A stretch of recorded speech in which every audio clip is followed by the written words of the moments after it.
اعوذ باللہ من الشیطان الرجیم بسم اللہ الرحمن الرحیم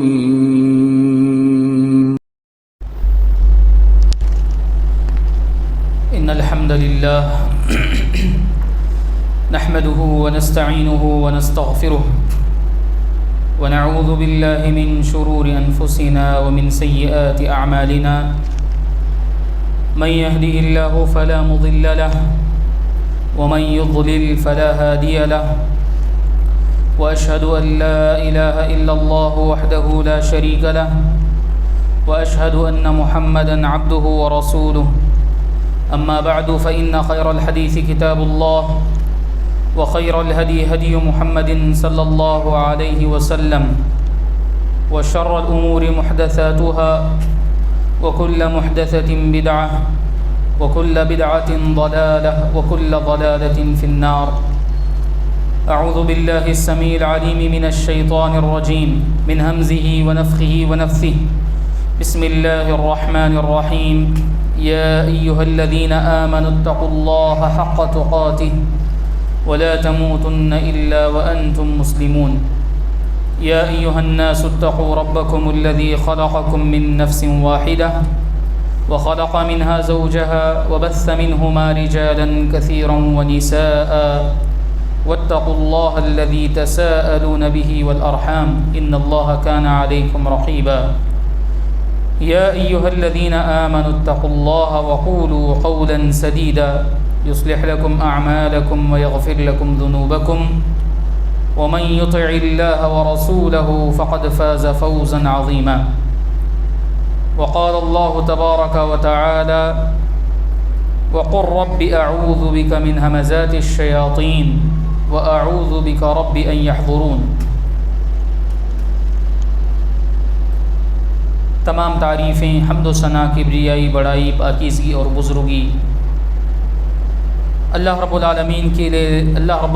کے لیے لائق اور سزاوار ہے، جو تنہا اس ساری کائنات کا خالق و مالک ہے، رازق اور مدبر ہے. لاکھوں کروڑوں اور بے شمار صلاۃ و سلامتی کا نزول ہو تمام انبیاء کرام علیہم السلام کی مقدس اور برگزیدہ ہستیوں پر، خصوصاً آخری نبی جناب محمد مصطفیٰ صلی اللہ علیہ وسلم کی مبارک ہستی پر، جن کو اللہ تعالیٰ نے آخری نبی بنایا، اپنا آخری پیغام آپ کو عطا کیا، اور آپ کی رسالت اور نبوت کو قیامت تک آنے والے انسانوں کے لیے، جنات کے لیے واجب الاطاعت اور واجب العمل قرار دیا. محترم حضرات، پچھلے جمعہ آپ لوگوں کے سامنے جس حوالے سے گفتگو کی گئی تھی، یا جس موضوع پر آپ کے سامنے کچھ باتیں بتائی گئی تھیں، وہ موضوع تھا انسان کو گمراہ کرنے کے لیے شیطان کون سی تدبیریں اختیار کرتا ہے، کن کن راستوں سے شیطان انسان کو دین سے دور کرتا ہے. اس موضوع پر آپ کے سامنے کچھ باتیں بتائی گئی تھیں. آج کے خطبے میں انشاءاللہ آپ حضرات کے روبرو اس موضوع کے تحت میں کچھ گفتگو کرنا چاہوں گا. وہ یہ ہے کہ شیطان سے بچنے کے لیے انسان کن راستوں اور کن تدبیروں کو اختیار کرنا چاہیے،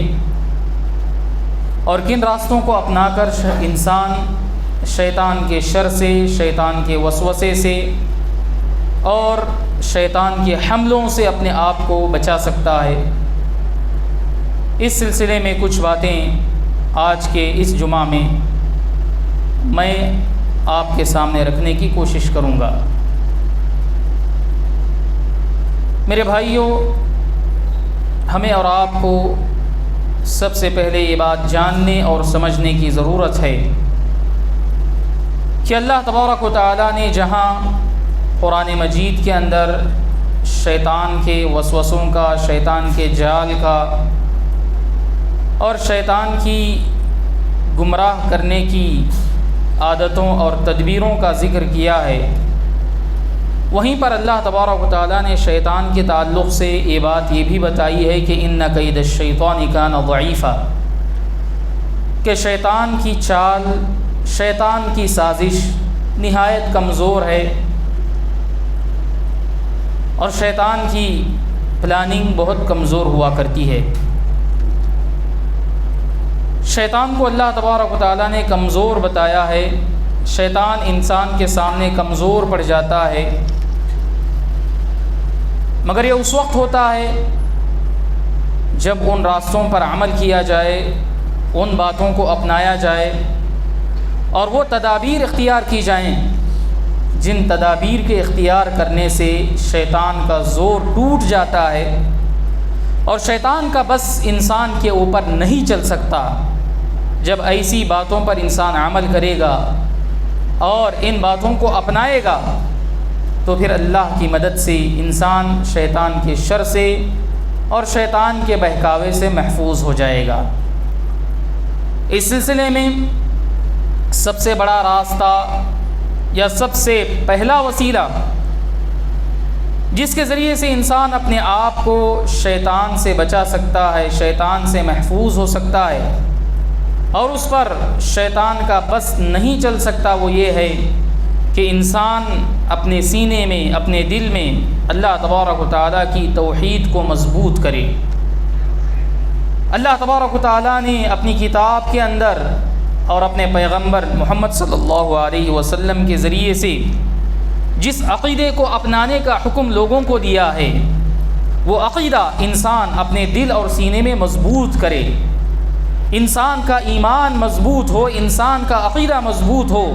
انسان کے دل میں عقیدے کی دولت موجود ہو،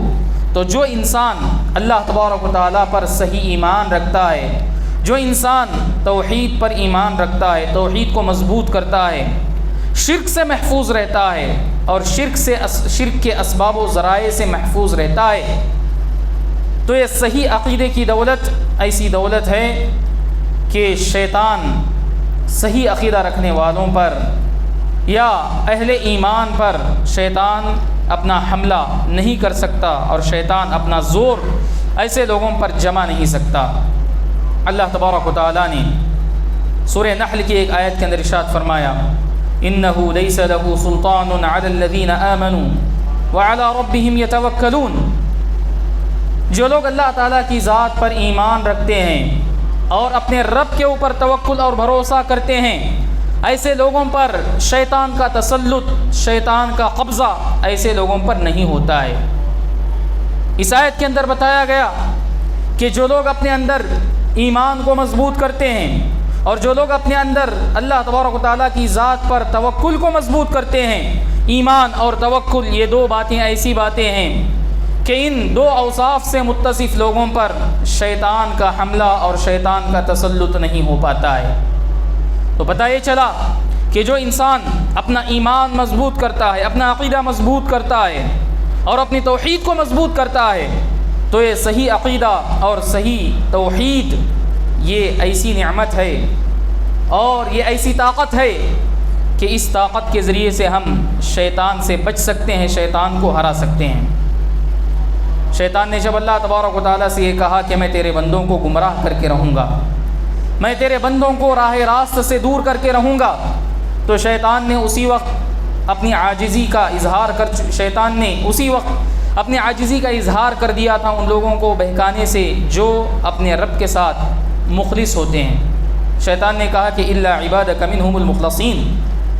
میں تیرے مخلص بندوں کو بہکا نہیں سکتا، تیرے مخلص بندوں کے اوپر میرا زور نہیں چل سکتا۔ تو حقیقت میں مخلص بندہ وہی ہوتا ہے جو توحید خالص کے ساتھ زندگی گزارتا ہے، شرک کی ملاوٹ کے بغیر صرف ایک اللہ کی عبادت کے ساتھ توحید خالص کو اپنی زندگی میں لاتا ہے، یہی سب سے بڑا اخلاص ہے۔ شیطان سے بچنے کا دوسرا راستہ یہ ہے کہ انسان صراط مستقیم کے راستے کو اپنائے۔ اللہ تبارک و تعالیٰ نے جس صراط مستقیم کو اپنانے کی تعلیم دی ہے جس سیدھے راستے پر چلنے کی اللہ تبارک و تعالیٰ نے ہدایت اپنے بندوں کو کی ہے، جو آدمی اس سیدھے راستے پر چلنے کی کوشش کرتا ہے، اپنی زندگی بھر صراط مستقیم پر چلتا رہتا ہے اور ادھر ادھر کے راستوں کو نہیں اپناتا ہے، تو صراط مستقیم پر جو آدمی چلے گا، ایسے آدمی کے اوپر بھی شیطان کا حملہ نہیں ہو سکتا ہے، اور ایسا آدمی بھی شیطان کے مکر و فریب سے محفوظ ہو جاتا ہے۔ صراط مستقیم کا مطلب کیا ہے؟ صراط مستقیم وہ راستہ ہے جو ہمیں اللہ تبارک و تعالیٰ نے قرآن مجید کے اندر اور نبی صلی اللہ علیہ وسلم نے اپنے احادیث کے اندر بیان کیا ہے۔ جو راستہ قرآن مجید کے اندر اور حدیث رسول کے اندر ہمیں بتایا گیا ہے وہی صراط مستقیم ہے، اور جو آدمی صراط مستقیم کو اپناتا ہے اور صراط مستقیم پر چلتا ہے تو صراط مستقیم پر چلنے والے انسان کے اوپر شیطان کا حملہ نہیں ہو سکتا، اور ایسا انسان شیطان سے اپنے آپ کو محفوظ کر لیتا ہے۔ اللہ تبارک و تعالیٰ نے فرمایا وَأَنَّ هَذَا صِرَاطِي مُسْتَقِيمًا فَاتَّبِعُوهُ، یہ میرا سیدھا راستہ ہے، اس راستے کی پیروی کرو، وَلَا تَتَّبِعُوا السُّبُلَ، اور اس راستے کے علاوہ جو الگ الگ راستے ہیں، مختلف راستے ہیں، ان راستوں کے اوپر نہ چلو، فَتَفَرَّقَ بِكُمْ عَنْ سَبِيلِهِ، اگر تم ان راستوں پر چلو گے تو یہ راستے تمہیں سیدھے راستے سے دور کر دیں گے، یہ راستے تمہیں صراط مستقیم سے بہکا دیں گے۔ اس سلسلے میں حضرت عبداللہ بن مسعود رضی اللہ تعالیٰ عنہ سے مروی وہ حدیث پیش کرنا مناسب سمجھتا ہوں جس کو مسند احمد میں اور سنن دارمی کے اندر روایت کیا گیا ہے۔ حضرت عبداللہ بن مسعود رضی اللہ تعالیٰ عنہ فرماتے ہیں کہ خط لنا رسول اللہ صلی اللہ علیہ وسلم خطا، نبی صلی اللہ علیہ وسلم نے زمین کے اوپر ایک لکیر کھینچی، زمین کے اوپر نبی صلی اللہ علیہ وسلم نے ایک سیدھی لکیر کھینچی اور کہا کہ ھذا سبیل اللہ مستقیما، یہ جو سیدھی لکیر نظر آ رہی ہے یہ اللہ تبارک و تعالیٰ کا سیدھا راستہ ہے، یہ صراط مستقیم ہے۔ پھر نبی صلی اللہ علیہ وسلم نے اس سیدھی لکیر کے دائیں اور بائیں جانب مختلف لکیریں کھینچ دیں، ثم خط خطوطا عن یمینہ وعن شمالہ، نبی صلی اللہ علیہ وسلم نے اس سیدھی لکیر کے اس طرف اور اس طرف، داہنی اور بائیں جانب نبی صلی اللہ علیہ وسلم نے مختلف الگ الگ لکیریں کھینچیں، اور کھینچنے کے بعد فرمایا هذه سبل ليس منها سبيل الا وعليه شيطان يدعو اليه، یہ جو الگ الگ لکیریں تم دیکھ رہے ہو، یہ جو ٹیڑھی میڑھی لکیریں دیکھ رہے ہو اس سیدھی لکیر کے دائیں اور بائیں جانب، ان میں سے ہر لکیر کے اوپر، ان میں سے ہر راستے کے اوپر شیطان بیٹھا ہوا ہے جو اپنی طرف لوگوں کو بلا رہا ہے، ان میں سے کوئی راستہ محفوظ نہیں ہے، ان میں سے ہر راستے پر شیطان بیٹھا ہوا ہے، شیطان گھات میں ہے، شیطان انتظار میں ہے۔ جو آدمی اس سیدھے راستے کو چھوڑ کر ان راستوں کی طرف جائے گا، جو آدمی صراط مستقیم کو چھوڑ کر غلط راستوں کی طرف جائے گا، غلط چیزوں کی طرف دنیا کے اندر جو بلایا جا رہا ہے ان چیزوں کی طرف اگر التفات کرے گا، ان چیزوں کی طرف اگر توجہ دے گا، صحیح دین اور صحیح اسلام کے علاوہ جو مختلف قسم کی باتیں آئے دن انسانوں کو سنائی دیتی ہیں، جو دیکھنے میں بڑی خوشنما نظر آتی ہیں، جو دیکھنے میں بڑی خوبصورت نظر آتی ہیں، مگر وہ قرآن و حدیث سے دور ہیں، اگر ان دعووں کی طرف، اگر ان باتوں کی طرف انسان توجہ مبذول کرے گا تو یہ سب ایسے راستے ہیں جو انسان کو صراط مستقیم سے بہت دور کر دیتے ہیں، اور جو انسان صراط مستقیم سے دور ہوتا ہے ایسے انسان کو جاننا چاہیے، ایسے انسان کو سمجھنا چاہیے کہ پھر اس انسان پر شیطان کا حملہ ہونا، اس انسان پر شیطان کا حملہ آور ہونا بہت آسان ہو جاتا ہے۔ اس لیے نبی صلی اللہ علیہ وسلم نے لوگوں کو اس بات کی وضاحت کی تھی، آپ نے اس بات کو کھول کر بیان کیا تھا کہ ترکت فیکم شیئین لن تضلوا ما تمسکتم بہما کتاب اللہ و سنتی، کہ اے لوگو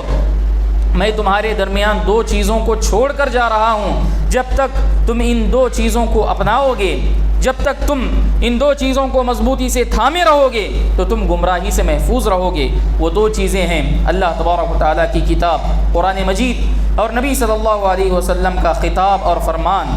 حدیث رسول۔ ان دو چیزوں کے اندر ہماری نجات ہے،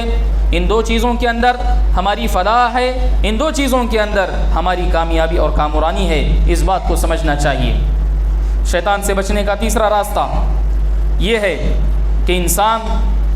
اللہ تبارک و تعالیٰ سے شیطان کی پناہ طلب کرے، اللہ تبارک و تعالیٰ سے شیطان کی پناہ طلب کرے۔ جو انسان اپنے آپ کو اللہ تبارک و تعالیٰ کی پناہ میں کر لیتا ہے، جو انسان اللہ تبارک و تعالیٰ کی طرف لوٹتا ہے اور اللہ تبارک و تعالیٰ سے شیطان کی پناہ چاہتا ہے، تو پھر اللہ تبارک و تعالیٰ ایسے انسان کو اپنی پناہ میں لے لیتا ہے۔ اور جو انسان اللہ تبارک و تعالیٰ کی پناہ میں آ جائے تو پھر شیطان کی کیا مجال کہ اس انسان پر حملہ کر سکے۔ اللہ تبارک و تعالیٰ کی پناہ لینا شیطان سے محفوظ ہونے کے لیے بہت بڑا راستہ ہے۔ اللہ تبارک و تعالیٰ کی پناہ طلب کرنا چاہیے۔ اس لیے قرآن مجید کے اندر بہت سارے مقامات پر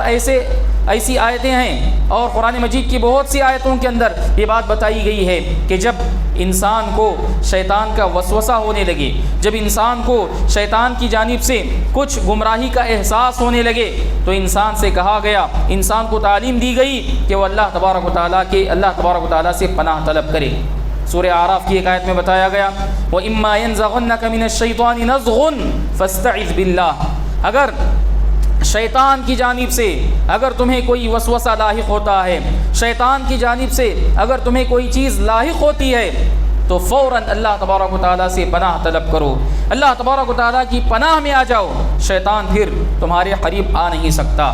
انسان جب قرآن مجید کی تلاوت کا آغاز کرنے لگتا ہے، قرآن مجید کی شروعات کرنے لگتا ہے، تو شیطان انسان کو قرآن سے پھیرنے کی کوشش کرتا ہے۔ اسی لیے قرآن مجید کی تلاوت سے پہلے شیطان سے پناہ مانگنے کا حکم دیا گیا، فرمایا فَإِذَا قَرَأْتَ الْقُرْآنَ فَاسْتَعِذْ بِاللَّهِ مِنَ الشَّيْطَانِ الرَّجِيمِ، کہ جب تم قرآن مجید کی تلاوت کرنے کا ارادہ کرو، قرآن مجید پڑھنے کا ارادہ کرو، تو شیطان رجیم سے اللہ تبارک و تعالیٰ کی پناہ مانگ لیا کرو، اللہ تبارک و تعالیٰ کی پناہ میں آ جاؤ۔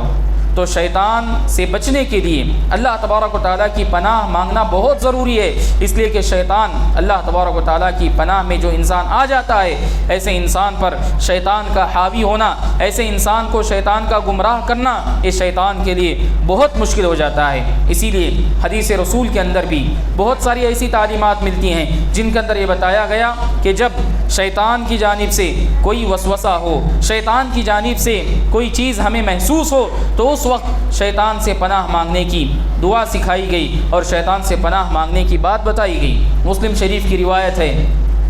جس کے راوی حضرت عثمان بن ابی العاص رضی اللہ تعالی عنہ ہیں، وہ کہتے ہیں کہ جب میں نماز کے لیے کھڑا ہوتا ہوں، جب میں نماز پڑھنے کے لیے کھڑا ہوتا ہوں، نماز کا ارادہ کرتا ہوں، تو شیطان میرے اور میری نماز کے درمیان حائل ہو جاتا ہے۔ شیطان میری اور میرے نماز کے درمیان حائل ہو جاتا ہے، اور شیطان میری نماز کے اندر وسوسہ ڈالنے کی کوشش کرتا ہے، شیطان میرے ذہن کو منتشر کرتا ہے اور مجھے نماز پر توجہ دینے نہیں دیتا۔ تو حضرت عثمان بن ابی العاص رضی اللہ تعالی عنہ نبی صلی اللہ علیہ وسلم کے پاس پہنچتے ہیں اور اپنا یہ مسئلہ رکھتے ہیں کہ جب میں نماز پڑھتا ہوں اور نماز کا ارادہ کرتا ہوں تو میں نماز پر توجہ اپنی مرکوز نہیں رکھ پاتا ہوں، شیطان کی جانب سے مجھ پر وسوسے آتے ہیں۔ تو نبی صلی اللہ علیہ وسلم نے فرمایا کہ ذاک شیطان یقال له خنزب، یہ جو وسوسہ تمہیں آ رہا ہے یہ شیطان کی جانب سے ہو رہا ہے، جس کو خنزب کہا جاتا ہے۔ نماز کے اندر جو وسوسہ انسان کے اندر شیطان ڈالتا ہے، اس شیطان کا نام ہے خنزب۔ آپ نے فرمایا فَإِذَا أَحْسَسْتَهُ فَتَعَوَّذْ بِاللَّهِ مِنْهُ، اگر تمہیں اس طرح کی کوئی چیز محسوس ہو اور شیطان تمہیں نماز سے غافل کرنے کی کوشش کرے، تو اللہ تبارک و تعالیٰ کی پناہ میں آ جاؤ، اللہ تبارک و تعالیٰ کی پناہ طلب کر لیا کرو۔ پھر آپ نے دوسری بات بھی بتائی کہ وَتْفُلْ عَنْ يَسَارِكَ ثَلَاثًا، اور اسی طرح تم اپنے بائیں جانب 3 مرتبہ آہستہ سے تھوکو، 3 مرتبہ اپنے بائیں جانب تھوکو۔ اس طرح جب تم کرو گے تو شیطان کا وسوسہ تم سے دور ہو جائے گا۔ حضرت عثمان بن ابی العاص کہتے ہیں کہ میں نے نبی صلی اللہ علیہ وسلم کی بتائی ہوئی اس نصیحت پر، نبی صلی اللہ علیہ وسلم کی دی ہوئی اس تعلیم پر عمل کیا، تو اس کے بعد میرے اوپر شیطان کا یہ وسوسہ ہونا بند ہو گیا، نماز کے اندر شیطان وسوسہ ڈالنا ختم کر دیا۔ یہ نبی صلی اللہ علیہ وسلم کی تعلیم ہے کہ جب شیطان کا وسوسہ انسان کو محسوس ہونے لگے تو اللہ تبارک و تعالیٰ کی پناہ مانگنے کا حکم دیا گیا۔ تو نماز کے اندر جب انسان کو وسوسہ آئے تو اس وسوسے کو دور کرنے کے لیے شیطان سے پناہ مانگنا چاہیے، اللہ تبارک و تعالیٰ سے پناہ مانگنا چاہیے کہ وہ شیطان کے مکر و فریب سے اور شیطان کے شر سے ہمیں محفوظ رکھے۔ اور بائیں جانب تھوکنے کا حکم دیا گیا ہے۔ یہ تھوکنے کا حکم اس وقت ہے جب بائیں جانب کوئی نہ ہو، ہمارے بائیں جانب کوئی مصلی نہ ہو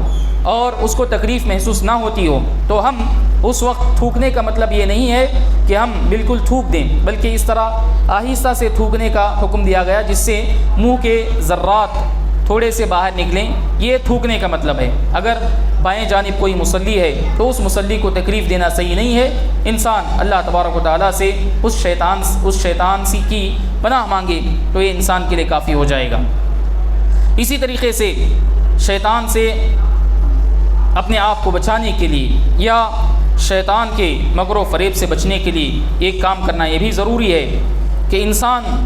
زیادہ سے زیادہ قرآن مجید کی تلاوت کرے، قرآن مجید کو پڑھتا رہے،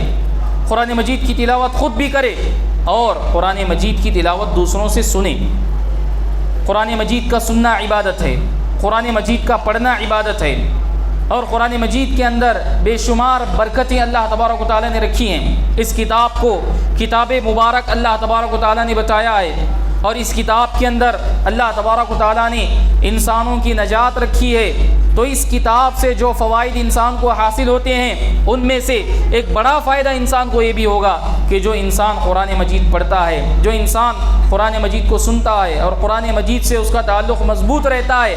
تو ایسے انسان پر شیطان کا وسوسہ نہیں ہوتا ہے اور ایسا انسان شیطان سے محفوظ ہو جاتا ہے۔ تو قرآن مجید کے اندر اللہ تبارک و تعالیٰ نے یہ تاثیر رکھی ہے، اور قرآن مجید اللہ تبارک و تعالیٰ کا ایسا کلام ہے جو انسان کو شیطان سے محفوظ کر دیتا ہے، جو انسان کو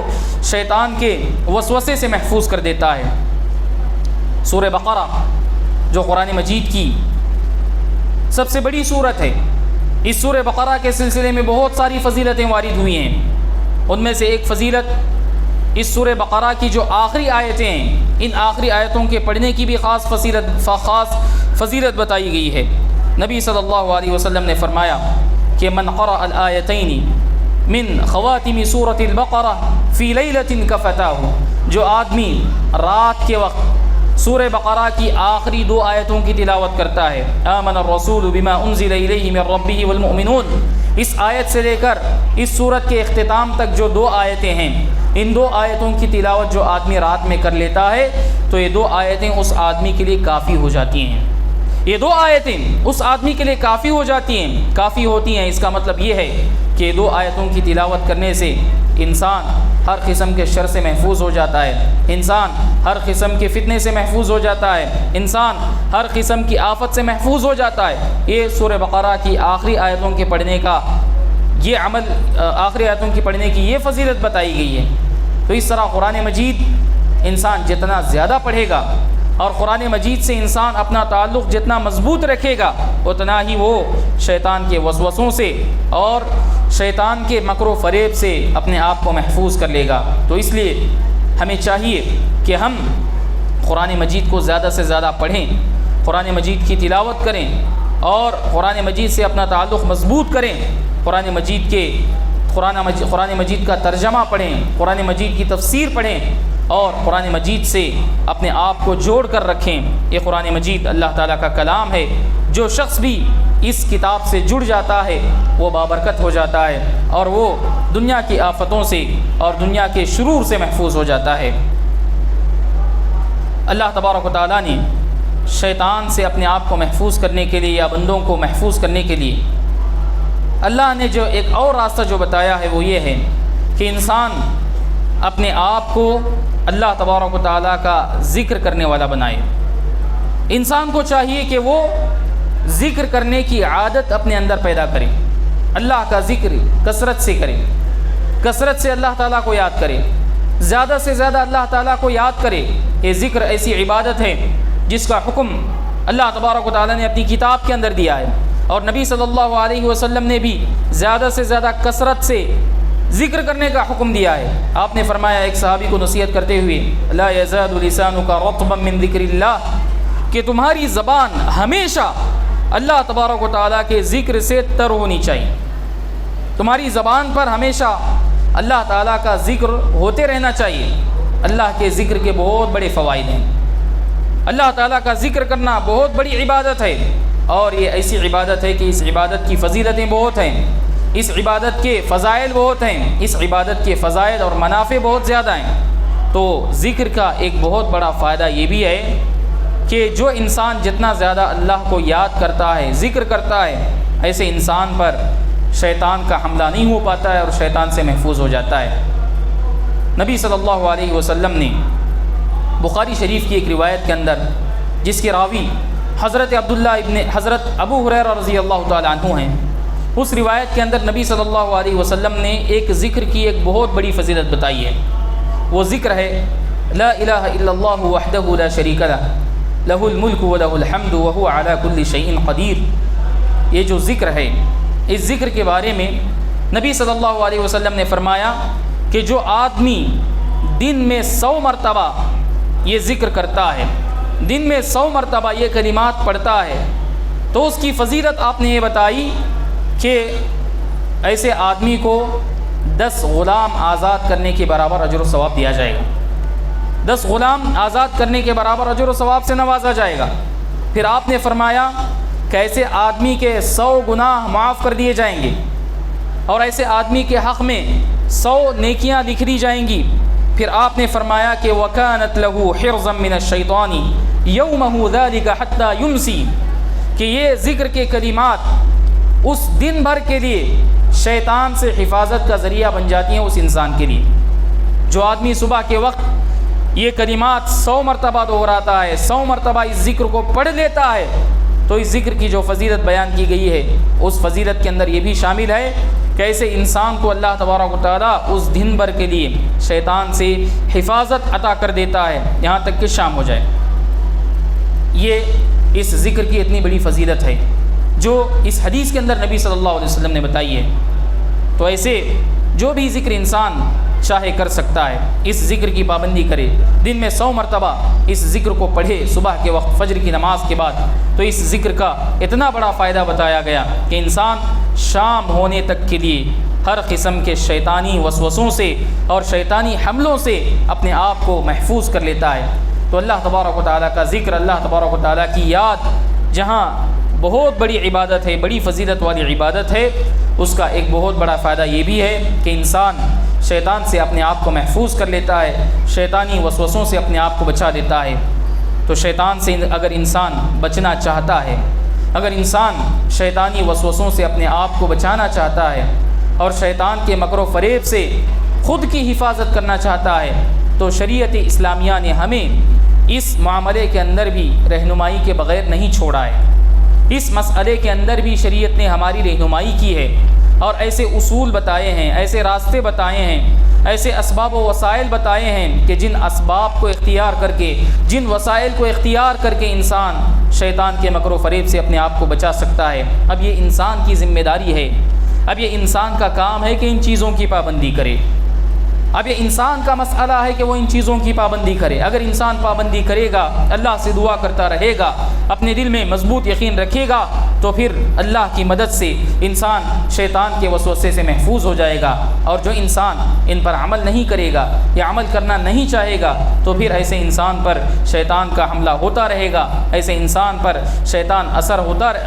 اثر انداز ہوتا رہے گا۔ اس لیے انسان کو ان تمام چیزوں پر عمل کرنے کی کوشش کرنی چاہیے اور ان تمام تعلیمات کو اپنی زندگی میں لانے کی کوشش کرنی چاہیے۔ اللہ سے دعا ہے کہ اللہ تبارک و تعالی ہم تمام لوگوں کو ان اسباب و ذرائع کو اختیار کرنے کی توفیق عطا فرمائے جن پر عمل کر کے ہم شیطان کے مکر و فریب سے اور شیطان کے وسوسے سے محفوظ ہو سکتے ہیں۔ اللہ تبارک و تعالی ان تمام راستوں سے اللہ ہمیں بچائے رکھے جو ہمیں شیطان سے قریب کرتے ہیں یا شیطان کے وساوس ہم پر ڈال دیتے ہیں۔ اللہ ہمیں جب تک دنیا کے اندر باقی رکھے، توحید کے ساتھ، سنت کے ساتھ باقی رکھے، اور جب ہمارا خاتمہ ہو تو خاتمہ بالخیر ہو۔ آمین وآخر دعوانا ان الحمد للہ رب العالمین۔ بارک اللہ لنا ولکم فی القرآن العظیم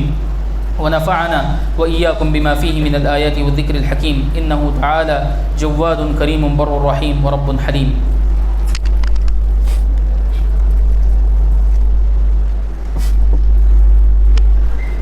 إن الحمد لله نحمده ونستعينه ونستغفره ونعوذ بالله من شرور أنفسنا ومن سيئات أعمالنا من يهده الله فلا مضل له ومن يضلل فلا هادي له وأشهد أن لا إله إلا الله وحده لا شريك له وأشهد أن محمدا عبده ورسوله أما بعد فأعوذ بالله السميع العليم من الشيطان الرجيم من همزه ونفخه ونفثه بسم الله الرحمن الرحيم إن الله وملائكته يصلون على النبي يا أيها الذين آمنوا صلوا عليه وسلموا تسليما اللهم صل على محمد وعلى آل محمد كما صليت على إبراهيم وعلى آل إبراهيم إنك حميد مجيد اللهم بارك على محمد وعلى آل محمد كما باركت على إبراهيم وعلى آل إبراهيم إنك حميد مجيد اللهم انصر من نصر دين محمد صلى الله عليه وسلم واجعلنا منهم واخذل من خذل دين محمد صلى الله عليه وسلم ولا تجعلنا منهم آمين عباد الله رحمني ورحمكم الله إن الله يأمر بالعدل والإحسان وإيتاء ذي القربى وينهى عن الفحشاء والمنكر والبغي يعظكم لعلكم تذكرون اذكروا الله يذكركم ودعوه يستجب لكم ولذكر الله أكبر والله يعلم ما تصنعون